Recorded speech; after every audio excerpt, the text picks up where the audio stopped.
right? Yes, yeah. Yeah, so thank you so much for having me. Yeah, my name is Lillian Rose, and I'm a fifth-year graduate student in Dr. Rory Jackson's lab over at Harvard Medical School. And today I'm going to be talking to you guys about the paper we just got accepted at Cell, which is Enteric neuronal Piezo1 maintains mechanical and immunological homeostasis by sensing force. And this paper, we actually co-authored it with a lab over at Mount Sinai, Dr. Hongshen Hu's lab, and I was co-author with Dr. Zilly Z. And we had been working on these projects independently for years, and then serendipitously, our PIs met at a conference and they got to talking and they realized we're doing the exact same thing. So we put all of our data together to have one big paper. But today I'm just going to be focusing on what I contributed because there's only so much time. But yeah, most of our studies, if they weren't the exact same experiment, it was different methods used to get pretty much the same result. So let's get into it. So like I said, our project was on how neurons that innervate the gut can sense mechanical stimuli, but there's quite a few different distinct populations of neurons in the gut. As we just heard from Rocio, you have the nodose ganglia coming from the brainstem, and then you have dorsal ganglion neurons coming stemming from the spinal cord, and that's all extrinsic innervation. And they have various roles in digestion, satiety, and sensing harmful stimuli, all of that. But we were more interested in the intrinsic nervous system, which is the enteric nervous system. It actually houses over 100 million neurons, and they can operate completely independently of the spinal cord, which is pretty cool. And so the enteric nervous system has quite a few functions like modulating gastric acid secretion, blood flow, nutrient absorption, but probably one of its most important roles is regulating motility, or peristalsis is what it's called.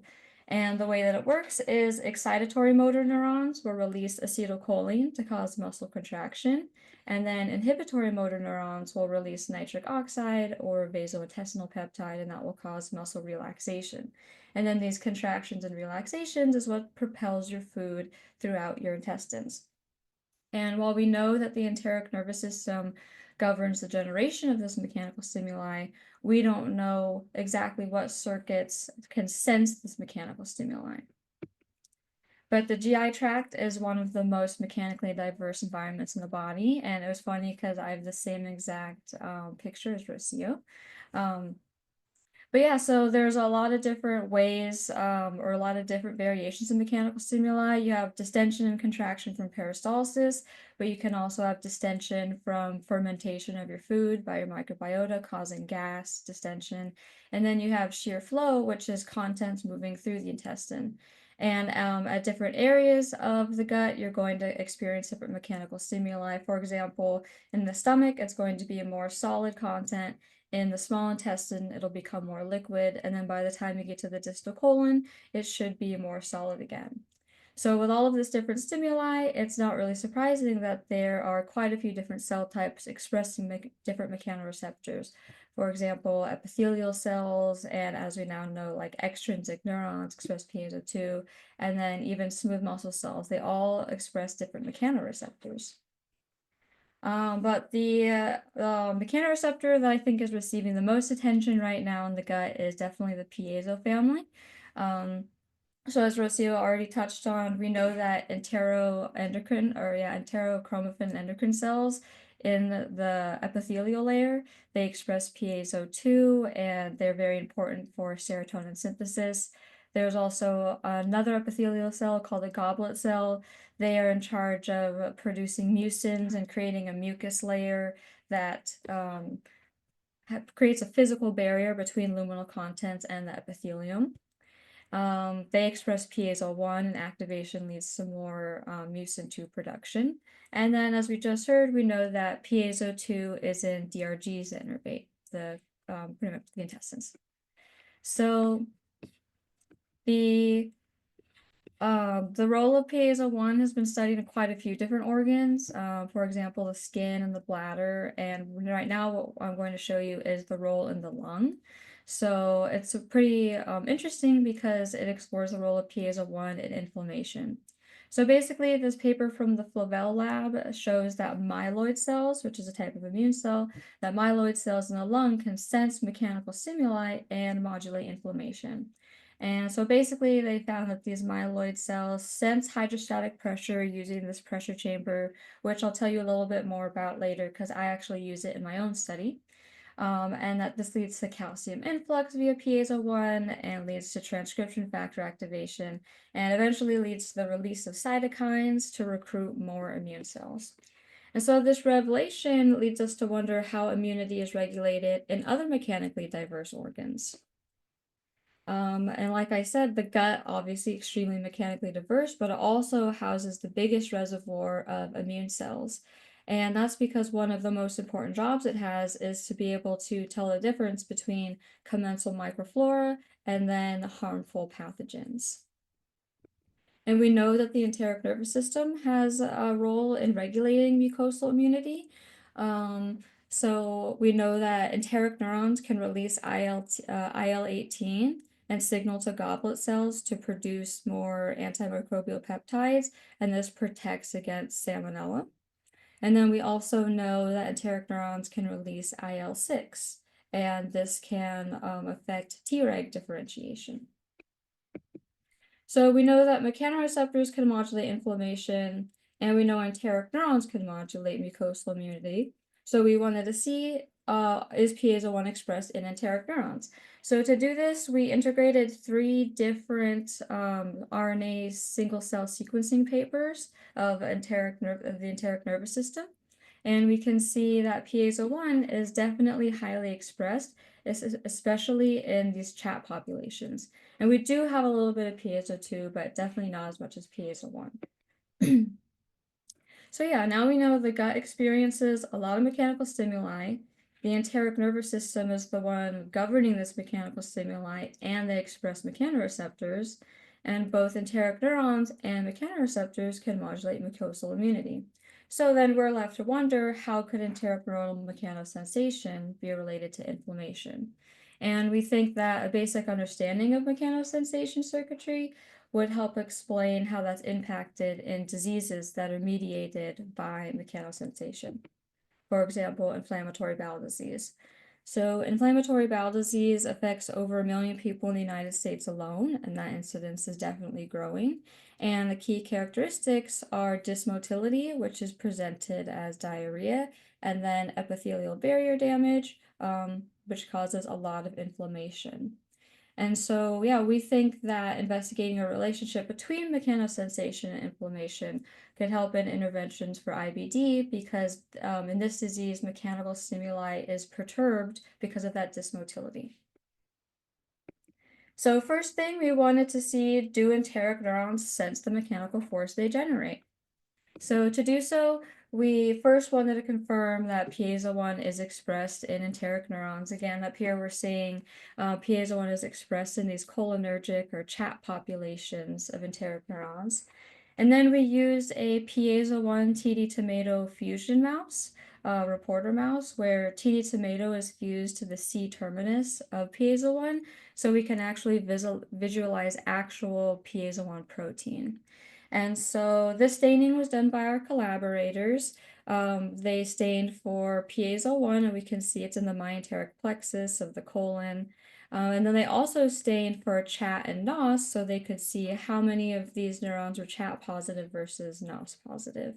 And it matches up with the sequencing data, which is that, yeah, these Piezo1 positive neurons are more cholinergic than nitrogen. So now we know that enteric neurons express Piezo1, but we want to know, is it functional? So to figure this out, we first took a reductionist approach where we culture enteric neurons. And the way we do that is you peel the myenteric plexus off of the intestine, and then you digest it down to get the neuronal progenitor cells. And then you let them proliferate for about a week. They turn into neurospheres, and then you can differentiate them into neurons. And so once I had my neuron cultures, we used qPCR to confirm that they were relevant. And we can see that, yep, there's definitely more Piezo1 expression than these other mechanoreceptors in our culture. So one of the first things that I did to test if Piezo1 was operative in these neurons was treat with the known Piezo1 agonist Yoda-1. And then I measured CFOS fluorescence intensity. So CFOS is a marker that shows that a neuron has been activated. And then I measured mean fluorescence intensity, and we can see that when I treat with Yoda, these neurons do indeed respond. But we want to know, do they respond to mechanical stimuli? So we used the pressure chamber that was used in the same study as the myeloid study. And the way that it works is it's a pressure chamber that has an intake valve and an exhaust valve, and it's hooked up to an air tank and a computer. And then you can use the computer to control how often the exhaust and intake valve open and close so that you're able to create cyclic pressure. And then there's this piezoelectric sensor on the other end that actually measures the pressure inside of the chamber. So you can track it in real time and you can change it to whatever you want. We decided to stimulate with 40 to 60 millimeters mercury. One, because we knew it worked for myeloid cell activation, and two, we checked manometry recordings, and this is a physiologically relevant pressure pattern in the gut. So I stimulated these enteric neurons with either static pressure around like 40 millimeters mercury, or I gave it the cyclic pressure, and we can see that there is definitely more enteric neuron activation. And so, as I mentioned before, our collaborators, sometimes they just had different methods than us, but we still had basically the same results.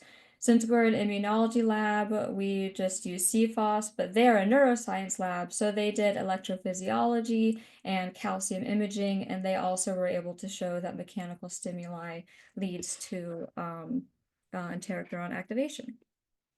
And so then next we wanted to see, well, what about in the tissue? Do they still respond? So this time I took a centimeter explant from the colon of just wild type mice, treated them with Yoda or DMSO, stained for CFOS again, and then this time also stained for HU, which marks neuron cell bodies, and then beta tubulin marks the neuron processes.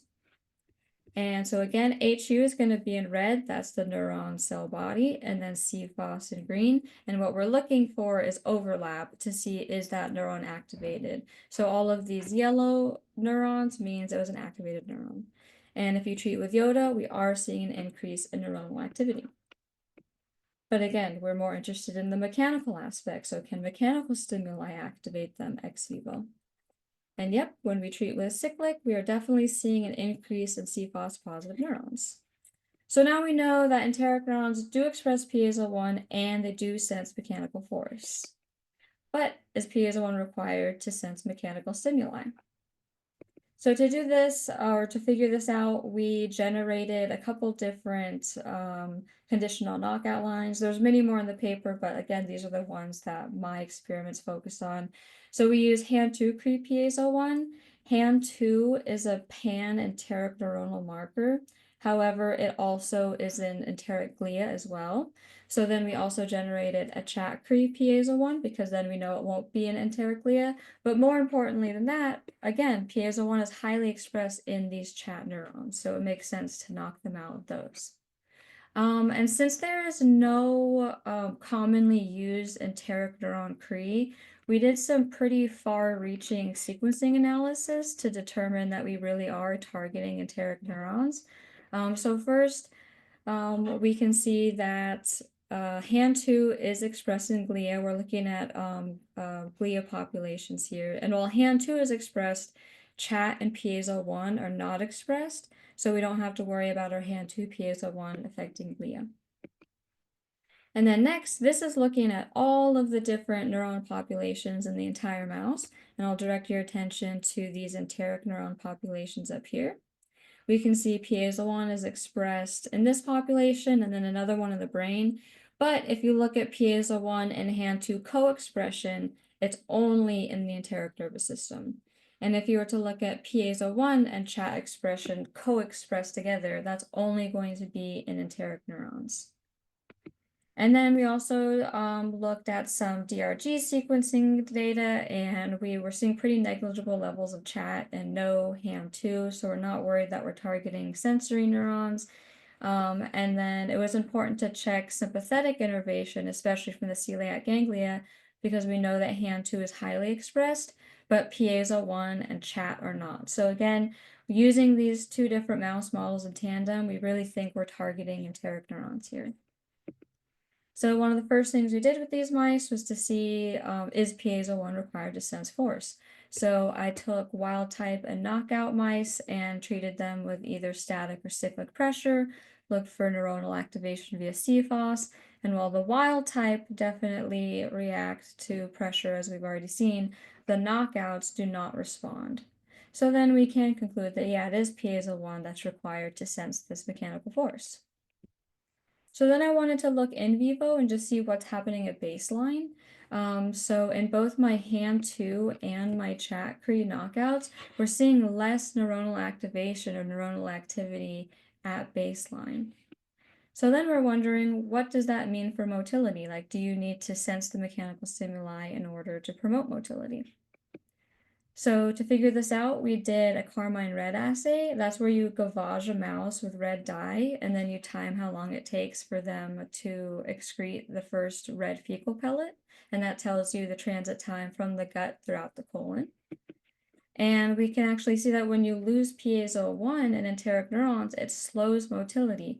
And this makes a lot of sense considering we saw a decrease in neuronal activation, because it's these neurons that drive motility.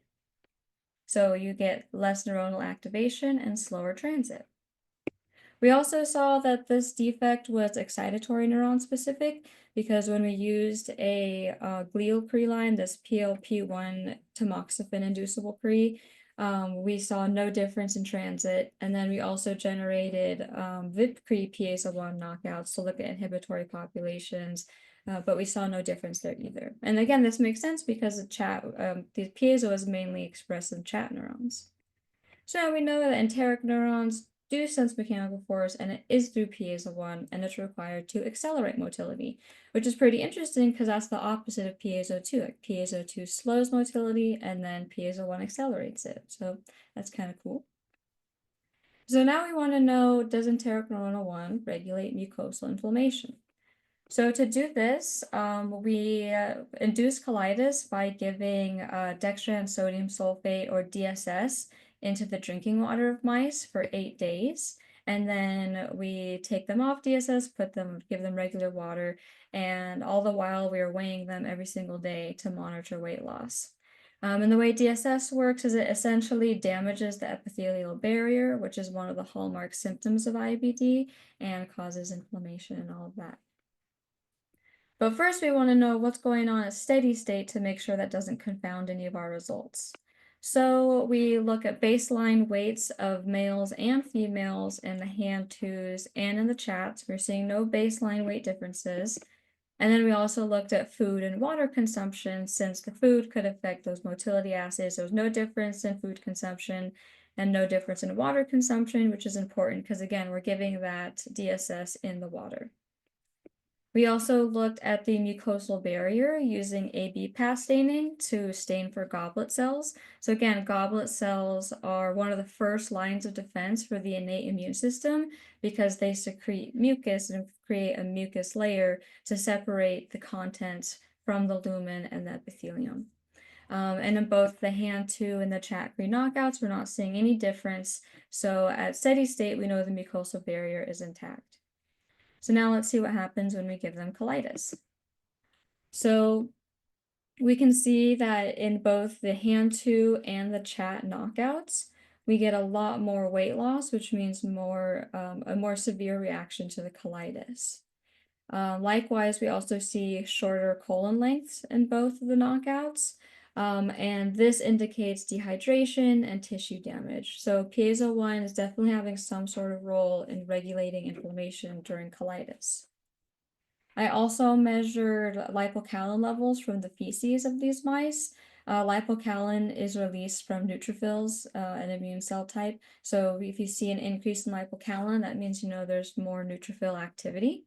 And what was actually pretty interesting about this is that I measured lipocalin over a month after we induced colitis, and we're still seeing this increase. So we're thinking maybe there could be something to do with resolution of inflammation.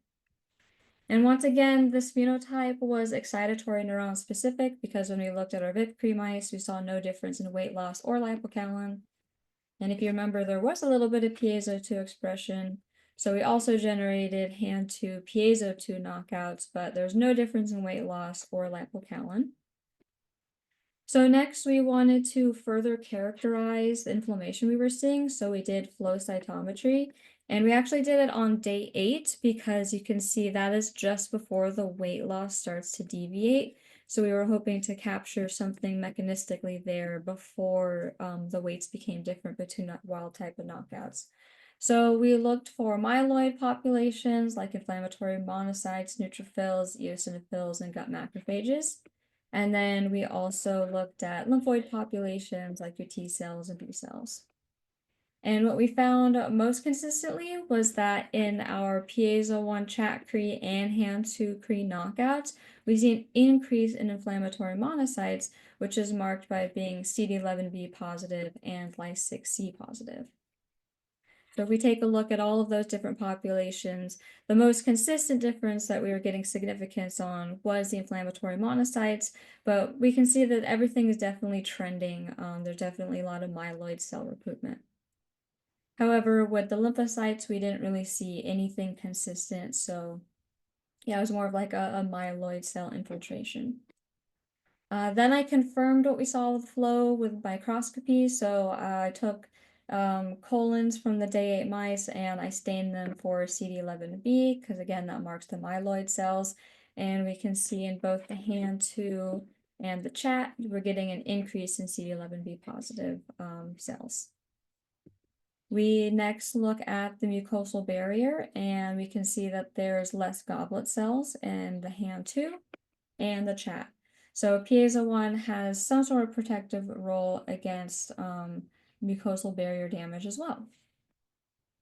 So yeah, we know enteric neuron Piezo1 regulates inflammation, at least in our DSS-induced colitis models. And next we want to know, how did Piezo1 regulate both motility and inflammation? And so we figured that's probably due to acetylcholine, because acetylcholine is the canonical neurotransmitter that's released from cholinergic neurons or chat-positive neurons. And we also know that acetylcholine actually has anti-inflammatory properties in DSS models. So for example, this one paper, they gave mice DSS and then they administered acetylcholine enemas, and this greatly ameliorated their colitis. And then another paper out of the Goldstein lab, they optogenetically activated cholinergic enteric neurons, and this also ameliorated colitis. So again, we think that since these are chat-positive enteric neurons, that's where they're probably releasing acetylcholine. And so we figure that in disease, if you have an increase in motility, that means there's going to be, or in colitis, that's going to cause diarrhea, which is going to be an increase in motility, that you're likely going to also see an increase in acetylcholine release because it's the neurons driving motility. So to test this, we just took wild-type mice and we did a colon transit assay with a bead. It's called the bead assay. And basically you insert a glass bead into the colon of a mouse and then you time how long it takes for it to be expelled. And if we compare steady state to DSS, we see motility is increased, just like we expected. And that increase in motility should mean an increase in neuronal activity. So then I measured tissue acetylcholine levels, and we can see that during DSS, acetylcholine levels do rise. So then we wanted to know, is Piezo1 required for this process? So we took wild type and Piezo1 chat-Cree knockout mice, put them on DSS, and did a bead assay to compare steady state to colitis. And with the wild type, we again see that increase in motility, but with our knockouts, we lose that increase. So now we know Piezo1 is required to increase motility during DSS, but our knockouts aren't increasing. So that led us to wonder what's going on with acetylcholine levels in these knockouts. And then it turned out that at steady state, we're seeing decreased baseline levels of acetylcholine in the tissue in both hand2 and chat. And this makes sense considering we also know at steady state there's delayed transit and a decrease in neuronal activity. So what we're thinking is these enteric neurons get activated and they release acetylcholine. So to test that, I took my enteric neuron cultures and I put them in the pressure chamber and I measured acetylcholine release. And we can see that when we treat with pressure, we get an increase in acetylcholine. But when we block with a known Piezo1 antagonist, the spider toxin, when you block Piezo1, you lose that acetylcholine release. So we believe that we've been able to show that enteric neurons can sense mechanical stimuli, which activates the neuron and releases acetylcholine, which can dampen inflammation and promote motility. And